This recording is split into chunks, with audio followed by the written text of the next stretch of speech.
այսօր մեր տաղավարում է հայկական խորհրդի փորձագետ Ռոբերտ Ղևոնդյանը։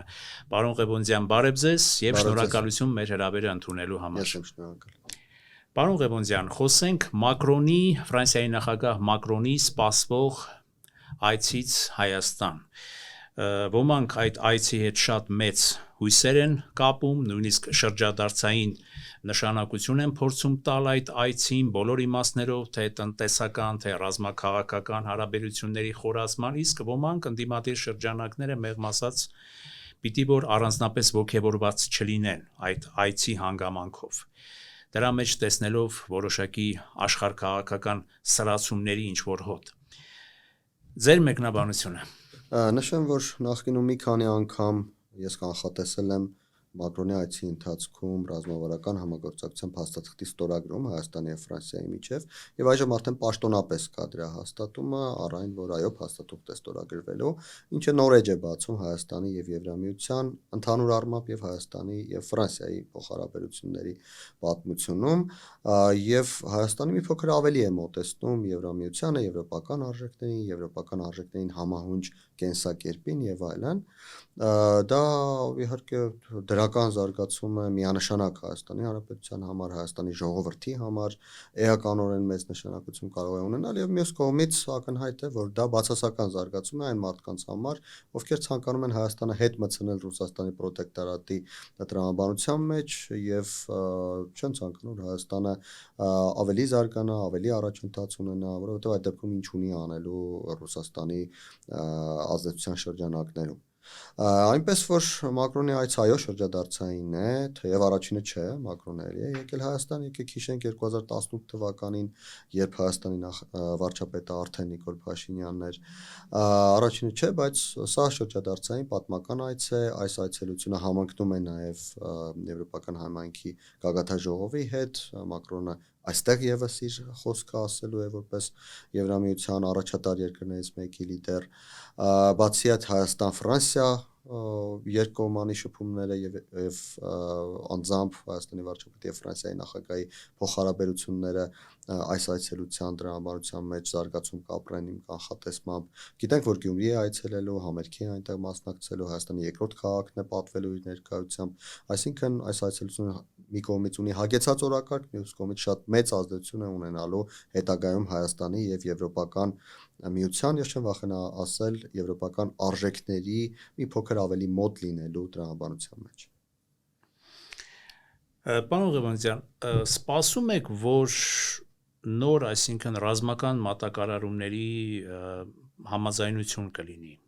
Հայաստանի եւ Ֆրանսիայի միջեւ։ Գիտեք, սպասում ենք, որ մայիսի 28-ին լինելու է ռազմական շքերթ եւ ռազմական շքերթի ժամանակ մենք տեսնելու ենք բազմաթիվ զինատեսակներ, ընդ որում զինատեսակներ, որոնց մասին նախկինում չի հայտարարվել։ Ես նշեմ, որ իմ ունեցած տեղեկություններով լինելու են նաև զինատեսակներ այնպիսի երկրներից, որոնք զարմանք են առաջացնելու գուցե Հայաստանի հանրության մոտ եւ կարծրատիպերի կոտրելու որոշակի բան ենք մենք տեսնելու, առ այն որ օրինակ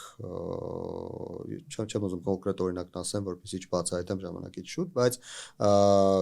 կան իրավիճակներ, երբ Հայաստանի ժողովուրդը որոշակի կարծրատիպ ունի որևէ պետության այլ պետության հետ, օրինակ Ադրբեջանի, Թուրքիայի կամ Ռուսաստանի հետ փոխհարաբերությունների վերաբերյալ, բայց մայիսի 28-ի շքերթին մենք կտեսնենք, որ այդ կարծրատիպը կոտրվի եւ այդ պետությունը մեզ զենք է վաճառել, զենք է մատակարարել, այն դեպքում, երբ Հայաստանի ժողովրդի մեծ մասին հարցնես նման պետությունների վերաբերյալ, նրանք նույնիսկ չեն էլ պատկերացնի, որ կարող է նման բան լինել։ Եվ հետևաբար խոսել այն մասին, թե Մակրոնի այցելությունը նոր ռազմամթերքի մատակարարման հարցում մեզ ինչ-որ օգուտ է տալու, ես կարծում եմ ոչ, որովհետև մենք ռազմամթերքի մատակարարման խնդիր արդեն չունենք։ Այստեղ Ֆրանսիան բավական մեծ դերակատարում է ունեցել, նաև այդ երկրների հետ, որոնց մասին ես ակնարկեցի, փոխհարաբերությունները զարգացնելու առումով Ֆրանսիան շարունակում է Հայաստանին ռազմամթերքի տարբեր շուկաներ հասանելիության հարցում աջակցություն ցուցաբերել, այնպես որ Մակրոնի այցելությունը չէ, որ պետք է մեզ այդ հնարավորությունը տա, այդ հնարավորությունները արդեն կան, այդ հնարավորությունները ձևավորվել են վերջին 3-4 տարիների ընթացքում ընթացքում Հայաստանի արտաքին քաղաքականության կոնկրետ ուղղությունների արդյունքում։ Ռազմամթերքի առումով ես չեմ կարծում, որ մենք նորություններ ունենալու ենք Մակրոնի այցի հետ կապված, բայց ընդհանուր զարգացման համատեքստում, այդ թվում նաև ռազմական ոլորտում զարգացման համատեքստում իհարկե Մակրոնի այցելությունը եւ բանակցությունների նոր փուլը Հայաստանի եւ Ֆրանսիայի միջև եւ առավել եւս ռազմավարական համագործակցության փաստաթուղթը, որը կստորագրվի, որոշակի նշանակություն ունենալու է։ Այ ընդդիմադիր շրջանակները քննադատում են գործող իշխանություններին, արևմտական քաղաքական շրջանակների ներկայացուցիչներին, ասում են, որ թե այսքան եթե արևմուտքից, մասնավորապես Ֆրանսիայից զենք է մատակարարվում Հայաստան, բա ինչու է Հայաստանի ղեկավարը եւ ընդհանրապես Հայաստանի ղեկավարությունը դեռևս մի տեսակ վախվորած Ալիևի հանդեպ եւ չի կարողանում հակադարձել նրա դեռևս շարունակվող ագրեսիվ հակահայկական ռետորաբանությանը։ Սրա մասին ինչ կասեք։ Գիտեք, Հայաստանի իշխանությունները ըստ ամենայնի կոնկրետ ռազմավարական որոշում են կայացրել, թե իրենք որ ուղղությամբ են շարժվելու եւ հավանաբար հենց դրա համար Հայաստանի ղեկավարը ագրեսիվ ոչին ագրեսիվությամբ չի պատասխանում, բայց կարծում եմ այս հարցին ավելի ճիշտ կպատասխանեն իրենք, ես չգիտեմ թե իրական մտայնությունը որն է, ինչու ագրեսիվությամբ չեն պատասխանում կամ ինչու այդ ագրեսիվությունը դեռևս շարունակվում է Ադրբեջանից որոշ դեպքերում իհարկե, թեև օգոստոսի 8-ից հետո մենք ունենք բացարձակապես այլ իրավիճակ եւ Հայաստանի իշխանությունն էլ դա իշխանության ներկայացուցիչները դա ընդունում են որպես եղելություն, բայց դրան համարժեք արձագանք չեն տալիս։ Բայց մյուս կողմից ես պետք է նշեմ, որ այն զենքը, որը մենք ստանում ենք, այդ զենքը չի գալիս Հայաստան, որպեսզի Հայաստանը դրանով վախեցնի որևէ պետության։ Այդ զենքը գալիս է Հայաստանի հնարավորությունները ավելացնելու համար, Հայաստանի ճկունությունը ավելացնելու համար, Հայաստանի ռազմական պոտենցիալը նշանակալի ավելացնելու համար եւ ես նշեմ, որ տեսեք կոնկրետ թվեր իհարկե բացահայտել չեմ կարող, բայց 2021 թվականի Հայաստանի բանակը, 2022 թվականի Հայաստանի բանակը, նույնիսկ 2023 թվականի Հայաստանի բանակը կերազեր ունենալ այն հնարավորությունները, որոնք ունի 2026 թվականի Հայաստանի բանակը։ Ես չեմ նշում, որ եղել է 2 անգամ, 3 անգամ ավելի քիչ հնարավորություններ, ես նշում եմ նրա մասին, որ 22-23 թվականներին երազել անգամ չէինք կարող նրա մասին, ինչ ունենք այսօր։ Մայիսի 28-ին դրա նշանակալի մասը մենք կտեսնենք։ Ես նշեմ, որ նաև ցանկանում եմ սա էլ անպայման շեշտադրել, խոսքը չի գնում միայն նրա մասին, թե Հայաստանը այստեղից, այնտեղից, այս երկրից կամ այն երկրից ներմուծել է ռազմամթերք, խոսքը գնում է նաև ռազմական արտադրության մասին Հայաստանի, դրա նմուշներն ենք մենք տեսնելու մայիսի 28-ին, խոսքը գնում է այլ երկրների օգնությամբ Հայաստանում այդ արտադրությունը զարգացնելու մասին, այդ արտադրությունում գիտական եւ տեխնոլոգիական նվաճումներ ունենալու մասին, այնպիսի նվաճումներ, որոնցից այսպես ասեմ զարմացած են մնացել նույնիսկ մեր ավանդական որոշ գործընկերներ, նույնիսկ նրանց ռազմամթերքի որոշակի ձևափոխումներ, վերափոխումներ եւ արձիականացումներ է կարողացել իրականացնել հայկական ռազմական արտադրությունը, այնպես որ խոսել այն մասին, թե մենք բերում ենք ինչ-որ բան եւ պետք է Հայաստանի իշխանությունները դրա հիմքով ագրեսիվ լինեն հարևանների նկատմամբ, կարծում եմ իմաստ չունի, առաջին հերթին այն պատճառով որ մենք դրա համար չենք ռազմամթերք բերում կամ արտադրությունը զարգացնում եւ երկրորդն այն պատճառով, որ ըստ ամենայնի իմ կարծիքով սա կարող է բացառապես իմ կարծիքը լինել, բայց կարող է իրականության հետ այնքան էլ չհամակնել, իշխանությունները կիմանան, ըստ ամենայնի իշխանությունները ունեն որոշակի ռազմավարական որոշում ընդունած, թե որ ուղիով են զարգացնելու հարաբերությունները Հայաստանի հարևան երկու պետությունների հետ, Ադրբեջանի եւ Թուրքիայի հետ, եւ այդ տրամաբանության մեջ փորձում են զերծ մնալ ագրեսիային ագրեսիվության պատասխանելուց։ Նույնիսկ մի դիմադիր տեսակետ լսեցի, որ իրականում Հայաստանում սահմանազատում եւ սահմանագծում տեղի չի ունեցել։ Դուք համաձայն եք դրա հետ, թե ոչ։ Ես ճիշտ ասած չեմ լսել, թե դա ով է ասել, բայց որ երկրի հետ ես ճիշտ ասած չեմ։ Ադրբեջանի հետ։ Ադրբեջանի հետ սահմանազատում գծում տեղի է ունեցել ընդամենը մեկ հատվածում Տավուշ Ղազախ այդ հատվածում մենք գիտենք Ասեն դա էլ են փորձում ասել, որ դա իրական սահմանազատում եւ սահմանագծում չի եւ մի քիչ եթե խորացնենք նրանց միտքը փոխանցելով ձեզ, ասում են, որ դե եթե խաղաղություն է, եթե արդեն օգոստոս 8-ին այդ համաձայնությունը եղել է, ինչու Ադրբեջանը հետ չի քաշվում արդեն ինքնիշխան Հայաստանի իրենց կողմից օկուպացված տարածքներից եւ երբ եք սպասում Ետ կքաշվի թե ոչ։ Սահմանազատման եւ սահմանագծման գործընթացը երկարատև է այն քարտեզները, որոնց հիմա վրա դրանք պետք է լինեն, ըստ ամենայնի Հայաստանի եւ Ադրբեջանի միջեւ բանավոր կերպով արդեն համաձայնեցվել են, վերջին այցը Մուստաֆայևի եւ հանդիպումը երկու հանձնաժողովների ենթադրում եմ որ դրա մասին էր, որովհետեւ այնինչ հրապարակային է, ցույց է տալիս, որ դրանից առաջ ինչ որ աշխատանք է արվել հենց քարտեզների մասով եւ սահմանազատման սահմանագծման գործընթացի իրականացումը բերելու է հենց նրան, որ ադրբեջանցիները հետ են քաշվելու։ Ինչու այս բանը ադրբեջանցիների հետ չեն քաշվում, որովհետև բազմաթիվ հատվածներում եւ Հայաստան եւ Ադրբեջան սահմանային հատվածներում Տավուշից սկսած մինչեւ Սյունիք եւ Հայաստան Նախիջևան սահմանային հատվածներում բազմաթիվ են այն տեղերը, որտեղ կան հատվածներ, որոնք Հայաստանին են ըստ այն քարտեզների, որի մասին ես խոսում եմ, ըստ Խորհրդային Միության վերջին պահին վարչական սահմանների, բայց գտնվում են ադրբեջանական ուժերի տիրապետության տակ եւ կան հատվածներ, որոնք Հայաստանինն են, որոնք Ադրբեջանին են, ներողություն, եւ բայց գտնվում են Հայաստանի տիրապետության տակ։ Մեկ օրինակ ես նշեմ, ոսկեպար եւ բերքաբեր հատվածներում եռանկյունիները, մեկ եռանկյունի կա ադրբեջանական, որը Հայաստանի տիրապետության տակ է, այդտեղով անցնում Հայաստան-Վրաստան միջպետական ճանապարհը եւ մեկ եռանկյունի կա Բերքաբերի հատվածում, որը Ադրբեջանի տիրապետության տակ է, այդտեղով է անցնում Ադրբեջանի 1 տասնյակից ավելի գյուղերի ճանապարհը մայր Ադրբեջանի հետ, այնպես որ երկու պետություններին էլ ձեռնտու է այս իրավիճակը։ Երբ կգա այն պահը, որ պետք է ի վերջո որոշում կայացվի ինչ է արվում այս հատվածների հետ, օրինակ ինձ համար լավագույնը կլիներ, որպեսզի փոխանակում կատարվեր, այսինքն այն հատվածը, որը մեր տիրապետության տակ է, մնար մեր տիրապետության տակ, այն հատվածը, որը Ադրբեջանի տիրապետության տակ է, մնար Ադրբեջանի տիրապետության տակ, որպեսզի մենք օրինակ Վրաստանի հետ կապվելու խնդիր չունենայինք Ադրբեջանի տարածքում անցնելու հարցում կամ նոր ճանապարհ կառուցելու խնդիր չունենայինք, ադրբեջանցիներն էլ իրենց գյուղերը կարողանային կապել իրենց մայր երկրի հետ։ Այսինքն այսպիսի իրավիճակները բազմաթիվ են եւ այս իրավիճակների հանգուցալուծման պատասխանը հանգուցալուծում պետք է տեղի ունենա հենց սահմանազատման սահմանագծման գործընթացի առաջընթացի ընթացքում, բայց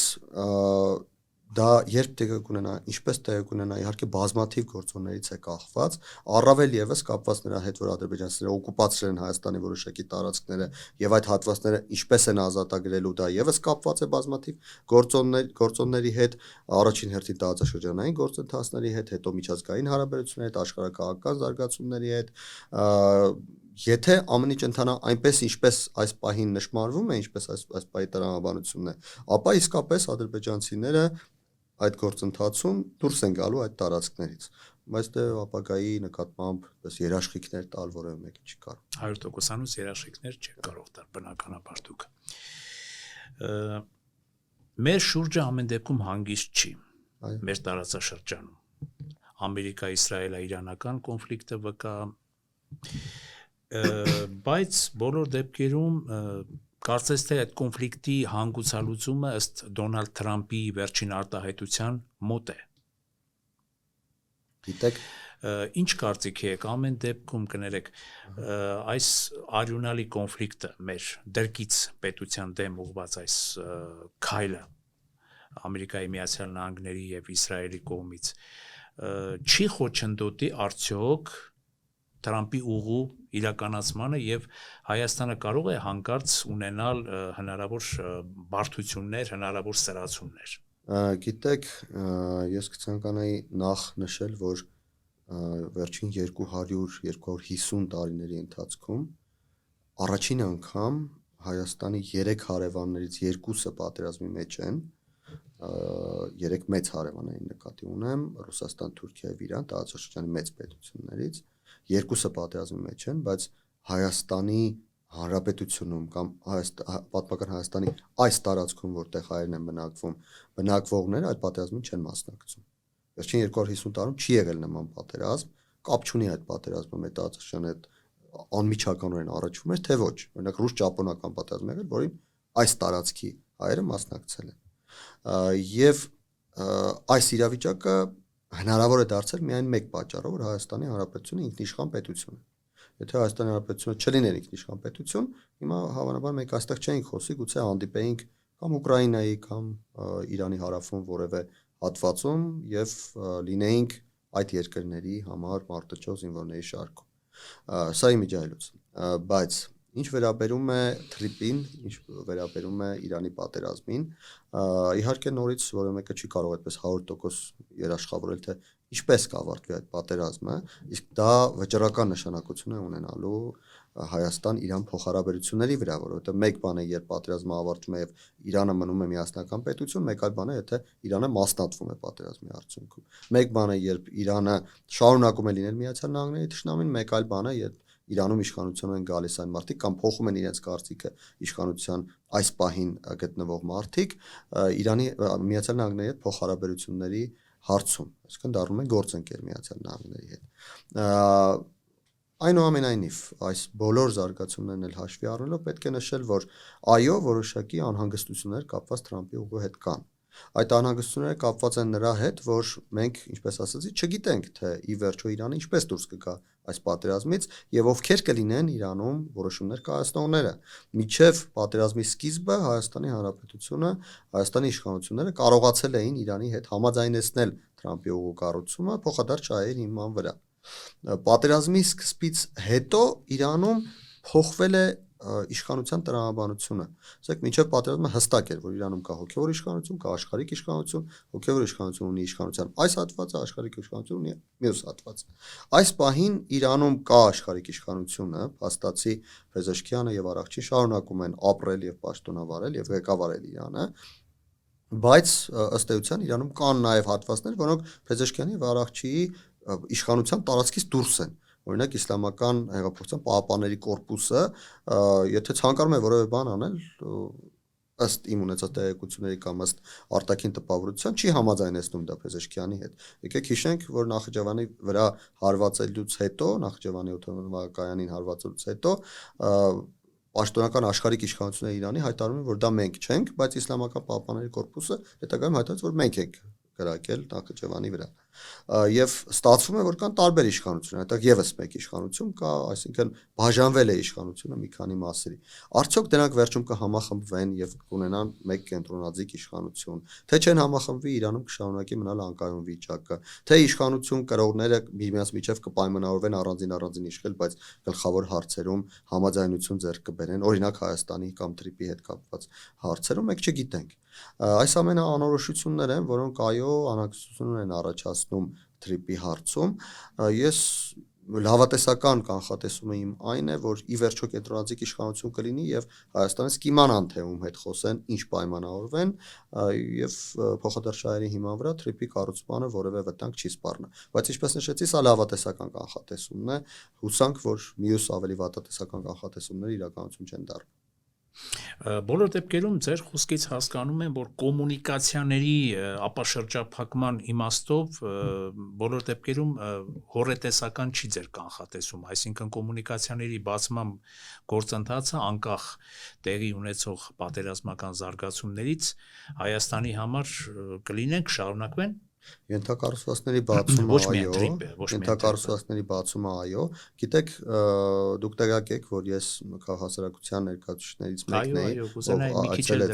այցելեց Ադրբեջան եւ այնտեղ մենք խոսել ենք այդ ամենի մասին։ Ադրբեջանական կողմի եւ քաղաքասարակության եւ պաշտոնական ներկայացուցիչների մոտեցումն այն է, որ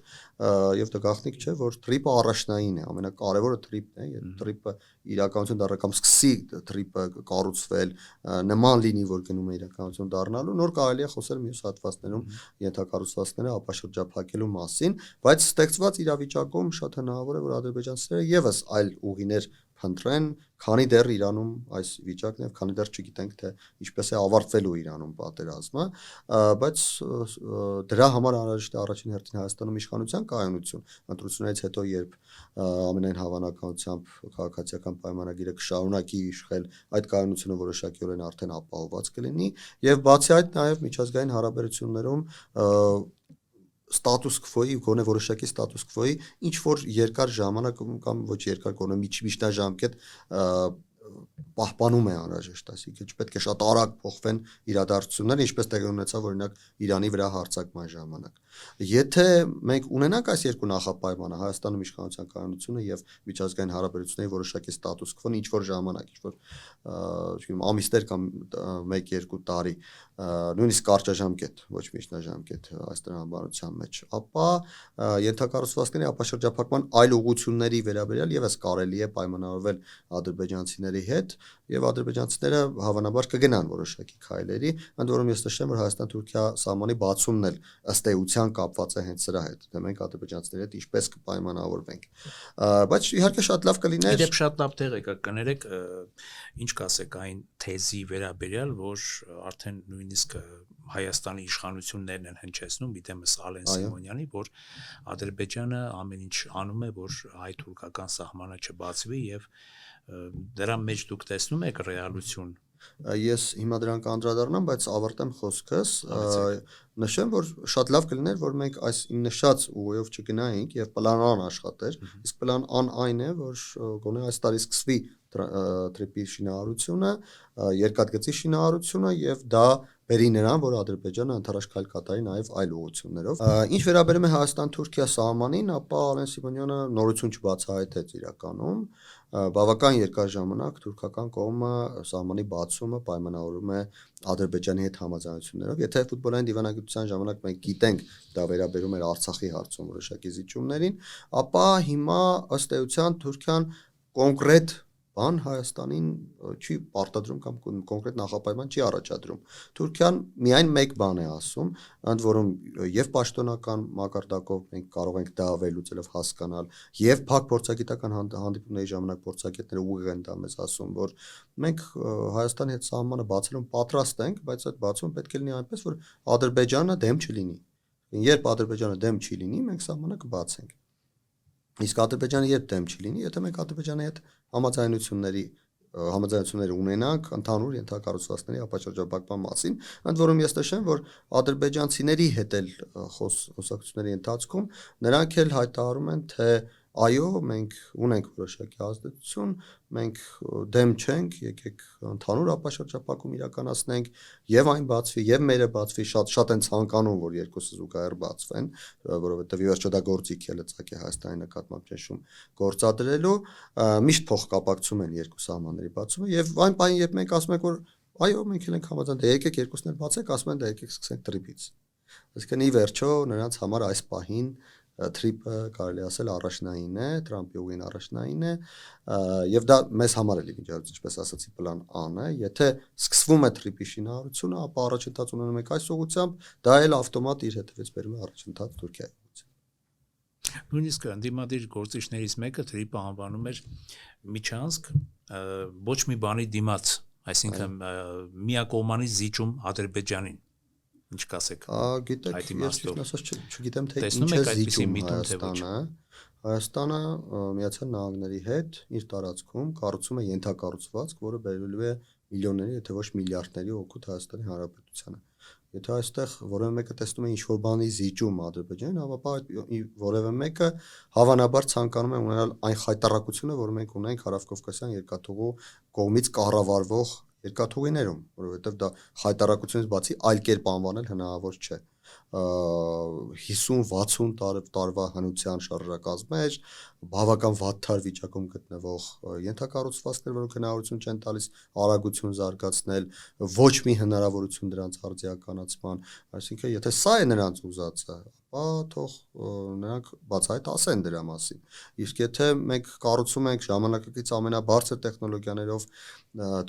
ամենաբարձր ստանդարտներին համապատասխան ճանապարհ եւ այդ ճանապարհից օգտվում են ադրբեջանցիները, չինացիները, ղազախները, նույն ռուսները, թուրքերը, եվրոպացիները եւ այլն, եւ դրանից Հայաստանի բյուջե գումարներ են մտնում, ապա դրա զիջումը որն է, հուսով եմ ինչ որ խելամիտ բացատրություն կփորձեն գտնել գոնե այդ մտքի հեղինակները։ Քաղաքասարակությունների հանդիպման մասին խոսեցիք, կմանրամասնենք մի քիչ, ինչպիսի մթնոլորտում անցավ այդ հանդիպումը եւ չզգացիք ինչ որ ադրբեջանական կողմից որոշակի այսպես հաղթողի հոգեբանություն ձեր հայկական պատվիրակության նկատմամբ մի տեսակ պարտադրանքի հոգեբանություն։ Արդեն ունեցել եմ այդ հարցին պատասխանելու, գիտեք, հակառակն է երևում։ Ինչու է հակառակը երևում։ Այսինքն հակառակ տրամաբանությունը կա։ Հայկական կողմը ավելի եռանդուն է, ավելի շատ է վիճում, ավելի շատ է իր խնդիրները բացահայտում եւ այլն, եւ դրա համար կա շատ տրամաբանական բացատրություն։ Ադրբեջանական կողմը հաղթել է ինչ-որ բան ստացել է եւ կորցնելու բան ունի։ Հայկական կողմը փաստացի կորցնելու բան այլևս այս բանին չունի։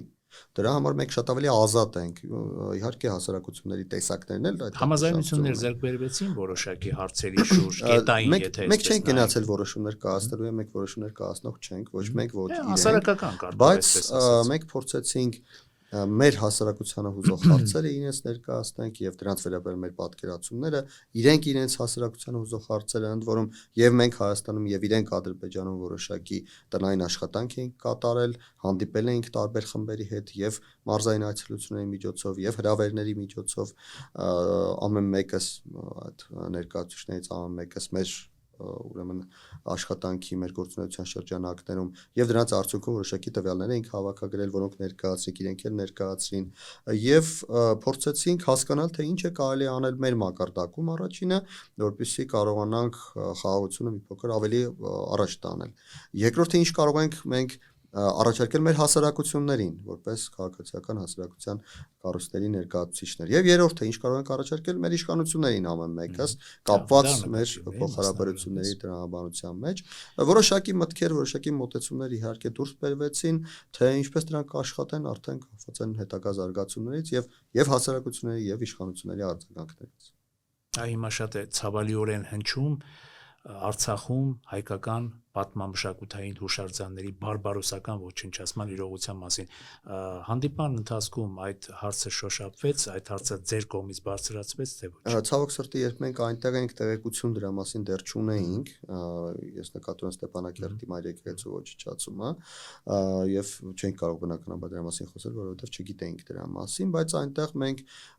շատ սուր կերպով բարձրացրել ենք հակահայկական կոնտենտի հարցը, որը հենց այնտեղ մենք նկատեցինք, իրենց հեռուստատեսությամբ նկատեցինք, որ դեռևս շարունակում է որոշ հեռուստաալիքներով հակահայկական եթերներ գնալ, բացատրեցին, որ դա որոշակի իներցիոն զարգացում է եւ քիչ-քիչ նվազում է, ասացին, որ նախկինում չէ ուղղակի այնքան շատ է եղել, որ հիմա նվազել է, էականորեն նվազել իրենց ասելով, բայց մի փոքր դեռ մնացել է հակահայկական կոնտենտը, իհարկե մենք համաձայնեցինք, ասացինք, որ անհրաժեշտ է ընդհանրապես վերացնել, եթե մենք խաղաղության ենք գնում։ Ռազմագերիների հարցում մի քանի անգամ տարբեր ենթատեքստերով քննարկումներ ունեցանք, այդ թվում ես ինքս անձամբ եւ քաղաքացիական ներկայացուցիչների հետ եւ անձամբ Ադրբեջանի նախագահի օգնականի հետ հանդիպման ժամանակ այդ հարցը բարձրացրել եմ։ Մոտեցումը դիվանագիտական է, որ նրանք որոշակի հանցավորություններ են կատարել ըստ մեր օրենքների եւ այդ հանցանքների համար պետք է պատժվեն, բայց միջազգային հարաբերությունների տրամաբանություն կա, այդտեղ տեսնենք թե զարգացումները ինչպես կընթանան, հասարակության արձագանքի խնդիր կա, մեր հասարակությունը կարծում է, որ արդար չէ, որ այդքան տարվա օկուպացիայից հետո որևէ մեկը չպատժվի, պիտի որ գոնե որոշ մարդիկ պատժվեն, մենք կախվածություն ունենք մեր հասարակությունից, ինչպես աշխարհի բոլոր պետությունները, իշխանությունները եւ քաղաքացիականները կախվածություն ունեն, փորձում էին դիվանագիտական պատասխաններ տալ եւ փորձում էին խուսափել ուղիղ պատասխանից, թե մենք ուղիղ հարցեր ենք տալիս եւ բավական դեպքերում փորձեցինք ճշգրտող հարցերով բացել կարելի ասել թե քաղաքացիական թե հաջեվ այդ հանդիպման ժամանակ, բայց պատասխանները հիմնականում դիվանագիտական էին եւ խուսափողական։ Եվ եթե կարելի է եզրափակենք մայիսի 4-ին սպասվող եվրոպական քաղաքական համայնքի Երևանում տեղի ունենալիք գագաթնաժողովի մասին ձեր մեկնաբանությամբ ինչ եք սպասում այդ գագաթնաժողովից։ Ակնհայտ է, որ սա աննախադեպ բան է, երբ Հայաստան են գալու իմ տեղեկություններով 4 տասնյակից ավելի երկրի լիդերներ, նախագահներ եւ վարչապետեր, ինչի համար անվտանգության մենք տեսնում ենք այս օրերին Երևանում անվտանգության աննախադեպ միջոցներ են ձեռք առնվում, մեծ նշանակություն է ստանում Երևանը, մեծ կարևորություն է ստանում Հայաստանի Հանրապետությունը եւ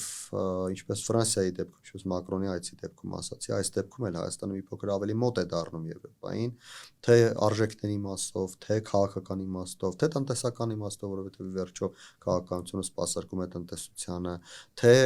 առաջընթացի, թե զարգացման իմաստով, հուսանք, որ այն ջանքերը, որոնք ներդրել է Հայաստանի Հանրապետությունը այս ամենը կազմակերպելու համար, իրենց հետադարձ արդյունքը կբերեն եւ Հայաստանը կարողանա առաջիկայում իր զարգացումը կապել աշխարհի առաջատար կենտրոնի հետ, իսկ աշխարհի առաջատար կենտրոնը այսօր Արևմուտքն է։ Շնորհակալություն, պարոն Ղևոնդյան։ Ես շնորհակալ։ Բարեկամներ, Armix News YouTube-յան ալիքի եթերում ժամանակի ձայնը հեղինակային հաղորդաշարի հերթական թողարկումն էր, մեր տաղավարում էր հայկական խորհրդի փորձագետ Ռոբերտ Ղևոնդյանը։ Ես կրկին դիմում եմ մեր այն ունկնդիրներին, ովքեր դեռ չեն հասցրել բաժանորդագրվել մեր